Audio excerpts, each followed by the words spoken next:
नमस्कार शेतकरी मित्रांनो, प्रधानमंत्री पीक विमा योजनेअंतर्गत शेतकऱ्यांना अगोदर काहीतरी मोजकी म्हणजे 2% रक्कम भरावी लागायची आणि बाकीचा हिस्सा हा राज्य शासन भरत होतं। आणि त्यानंतर महायुतीचं सरकार आलं, म्हणजे मागच्या काळातलं। या मागच्या काळातल्या सरकारने शेतकऱ्यांसाठी फक्त 1 रुपयातच पीक विमा देण्याचा निर्णय घेतला आणि त्या माध्यमातून फक्त शेतकऱ्यांना 1 रुपया भरावा लागायचा आणि बाकीची रक्कम ही शासन भरत होतं।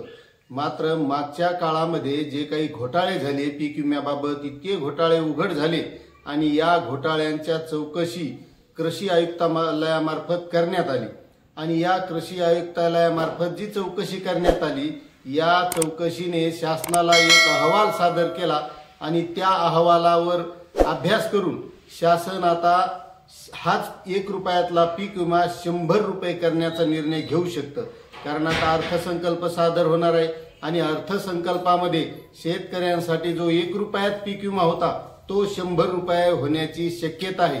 मात्र त्यामध्ये असं सुद्धा होण्याची शक्यता आहे की जे अल्पभूधारक शेतकरी आहेत त्यांना 1 रुपयात हा पीक विमा राहणार आहे आणि जे जास्त म्हणजे बहुभूधारक शेतकरी असतील अशा शेतकऱ्यांना या पीक विम्यासाठी 100 रुपये भरावे लागणार आहेत आणि ज्यांनी घोटाळे केलेले आहेत अशा शेतकऱ्यांना 5 वर्षापर्यंत पीक विमाच भरता येणार नाही असं सुद्धा घोषणा होण्याची शक्यता आहे।